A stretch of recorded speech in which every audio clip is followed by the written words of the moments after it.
guest today is Larry Jackson, co-owner of Cruise Holidays of Viera, located in Melbourne, Florida. Together with his lovely wife, Linda, they have been packaging cruises and cruise tours for satisfied clients since 2003. Hi, Larry. Welcome to Ask a Real Travel Expert. Morning, Ken. How are you? Oh, I'm great. Good. So, Larry, I have a burning question about Alaska and Alaska cruise tours from our viewers. What is the difference between an outside passage and an inside passage? And then people talk about a cruise tour.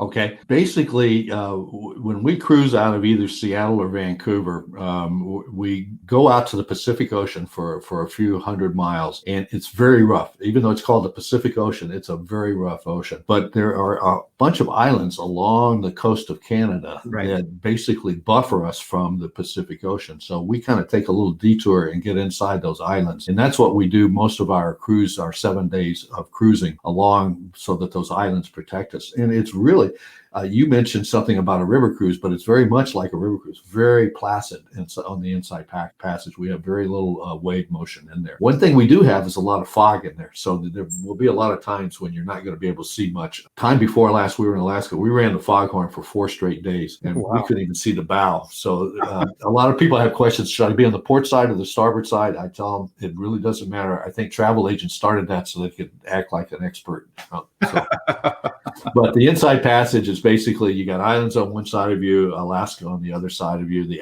passage is, because it's so rough, we really don't do that anymore.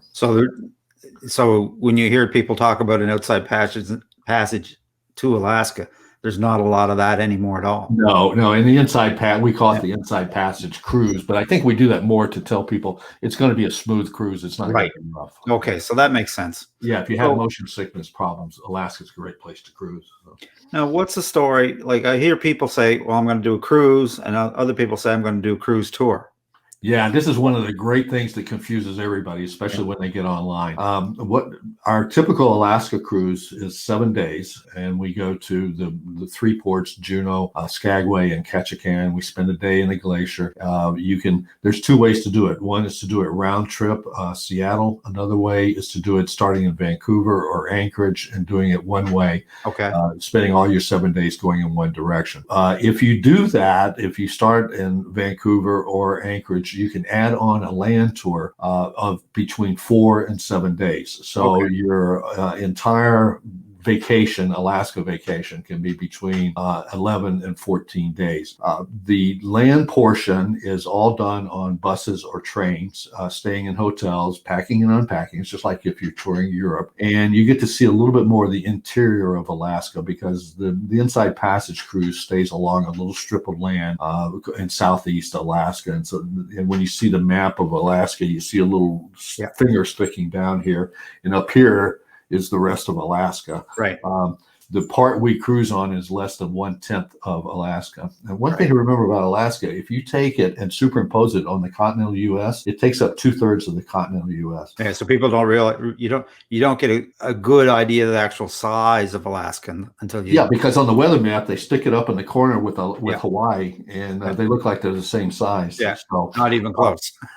And what we do on the inside passage, by the way, is as if we cruised from Southern California all the way up to the border with Washington, with Oregon. So that gives you an idea of the size. On the land portion, you're going to be going all of them go to Denali National Park. Denali National Park is a fascinating place. Of course, it's the home of the great one, Denali, and that's what you do up there. You have to remember about Denali National Park. It's the size of the state of Massachusetts. It has one road that's 116 miles long, and it's not paved.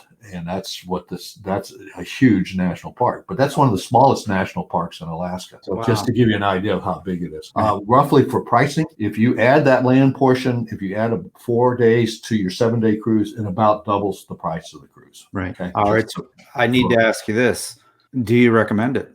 I recommend it if you don't feel like you're ever going to get to Alaska again. What I like to do is go up and take the 7-day cruise, see how you like it, and then go back and take the cruise tour so that you get a little bit more Alaskan. Although I've rarely run into anybody who goes on a 7-day cruise who can't wait to go back to Alaska. So, but I just think from a planning standpoint, if you're going to spend that much money, I'm not a big fan of packing and unpacking. I'm a cruiser, so I'm lazy. And but it is fascinating up there. The only problem, again, is our weather in Alaska is variable. You could spend the 3 hours getting to Denali, to the base of the mountain, and you won't be able to see 200 feet. So that's the only problem. But Right.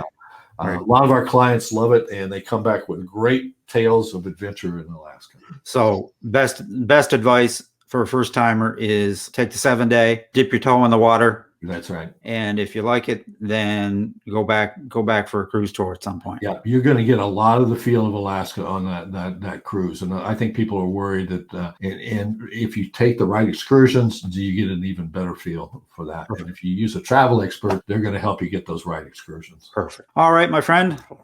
Once again, Larry, very, very informative. If people want to reach out to you, what's the best way to contact you? Best way is go to our website at just Cruisin' Viera, Viera, Cruisin' with no G in it, or just Google us at Cruise Holidays of Viera, and there's a whole bunch of ways on our website to get in touch. Sounds great. All right, Larry, once again, here's a wish for you for happy travels, and we hope to see you on the Lido deck real soon. Okay, we'll look forward to you there, Ken. Thanks. All right, take care, Larry. Right, bye-bye. Bye. And that about wraps things up for today, folks. That's a very special thanks to my guest, Larry Jackson of Cruise Holidays of Viera. If you'd like to reach Larry, I'll leave his contact information in the description. If you'd like to reach us, leave a comment, send us an email to questions@realtravelexperts, or visit our website, realtravelexperts.com. We always respond, and we'd love to hear from you.